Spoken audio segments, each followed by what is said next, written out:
Hola a todos y bienvenido en la Pro Cycling Manager 2020 for stage number 2 of the Vuelta a España. Thank you for the support on episode 1. It's been actually one of my most viewed videos within 24 hours, so genuinely big shout out to all of you that watched it.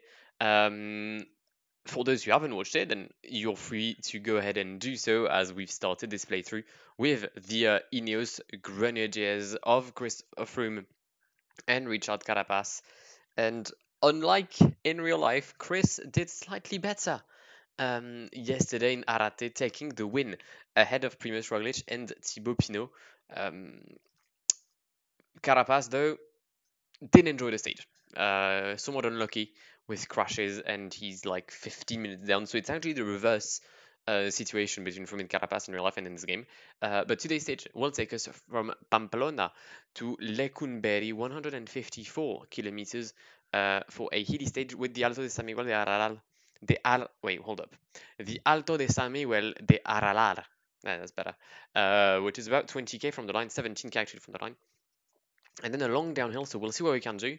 Again, the aim is solely to use Chris Froome. I'm not going to win stages or go for the G's with Carapaz. I mean, I can't go for the G's anymore, but I'm not going to win stages with Carapaz. And we're on the way for stage 2 of this La Vuelta, or of this Vuelta, sorry. Chris Froome already at the front in his red jersey of leader of this race. 18 stages only for this Vuelta, as the sun makes his appearance. The sun that wasn't here yesterday, and might have explained why Chris did well and our South Americans didn't. Ivan Souza and Carapaz both losing around 12 minutes, as we already have some attacks, starting with Nico Schultz, who is not a left back for Dortmund, but well and truly a sprinter, or a climber, my bad, from Mitchelton.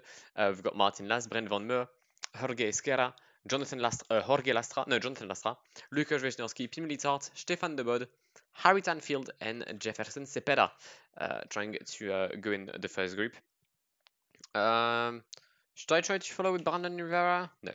We're going to stay in the peloton and stay around the leader of the race, Christopher Froome.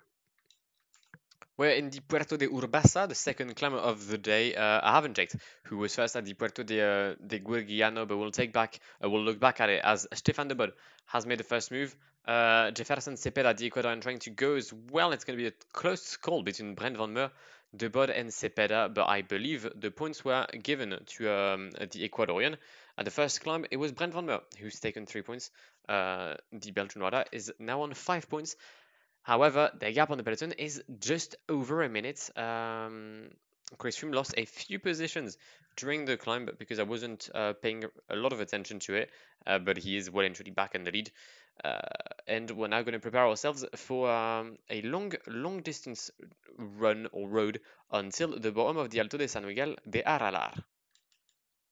And there's been a crash. There's been a crash involving Dan Martin. Dan Martin has crashed with Esteban Chavez. There we go. I was struggling to find his name. I think Rui Costa as well. Yep, there we go. Rui Costa, Dan Martin, Esteban Chavez on the ground as the peloton approaches the Alto de San Miguel. We won't say the final word as I'm really struggling to get the pronunciation correct on it. But it is 9.3 kilometers, an average gradient of 8 and a max of 13.5, so the climb will definitely be felt in the legs of the leaders, as Chris Froome is still being protected by Michal Goras, but we're going to switch that to Dylan van Baarle to make sure that we can have some actual help here. Ivan Souza and Richard Carapaz obviously are still available should their help be required. And it's a 35-man group which will approach the summit. David de la Cruz pacing with Anthony Roux in the wheel. Anthony Roux pacing for Thibaut Pinot and David Gaudu, who haven't had the same problems or lack of form they've had in real life. Thibaut Pinot and David Gaudu being both dropped quite far in real life in this Vuelta, as 4 more riders have dropped themselves. Ricardo Villela is the latest one to say goodbye to the peloton. Dylan van Baarle is now gone as well. We'll therefore have Ivan Souza protecting Christopher Froome and Richard Carapaz in the wheel of our leader. Strong pace from David de la Cruz. There is 10 points to take at the summit of the climb. I don't think Formolo will fight for them. Oh, actually, they are. Is he? No, he's not. But Souza can go for the points. Chris can take second place. Okay, good. 20 riders in the first group. And Tim Wellens is the last one to have... Oh, Dan Martinez. Dan Martinez is a bit struggling. Primoz Roglic as well in last place. Primoz Roglic in last place of the group. That's not something you see often. Final 5 kilometers. Richard Carapaz is leading Christopher Froome. We're going to go 99 with the Ecuadorian on this little hilly bit because then it's a downhill. And if I can, I don't know, get a little gap or something, that'd be great. There goes Richard Carapaz, 3 kilometers to go. The sprint is underway. George Bennett has not taken the wheel of Christopher Froome. George Bennett hasn't taken the wheel of Chris Froome, and Chris can start his effort. 800 meters to go. Can he overtake Carapaz? Yes, he can. Can the peloton catch Chris Froome? No, they cannot. That's 2-2 for Chris Froome on La Vuelta. Thibaut Pinot gets second position, and David Gaudu in third. It's 2-3 for Groupama FDJ. The riders were strong, but sadly not strong enough to beat Christopher Froome, who gets his second win in 2 days and strengthen his lead in the GC classification. A very nice win for Chris. No gaps according to PCM, which is a bit of a shame, but I somewhat expected it. Maybe raising my hands wasn't the smartest of ideas, but Chris wins ahead of Thibaut and David Gaudu, meaning that GC-wise we're now 10 seconds ahead of Thibaut and 14 ahead of Primoz Roglic. And then the gaps are still here. 20 seconds on Formolo, then 32 on Vlasov and Izagirre, 49 on Wout Poels, Guillaume Martin 52 seconds down, and then already a minute on Dumoulin, and already 2 minutes on Michael Woods in 10th position. So we have some riders already with a gap. Chris Froome is still the best climber, but Ivan Souza will wear the polka jersey tomorrow. Chris Froome is obviously still the best, or the leader of the points classification, but Thibaut this time will take the green. And finally, the best young rider is still Alexander Vlasov, who finished in the same time as Daniel Martinez and Enric Mas today. And that was fun, wasn't it? I enjoyed that. Chris is good.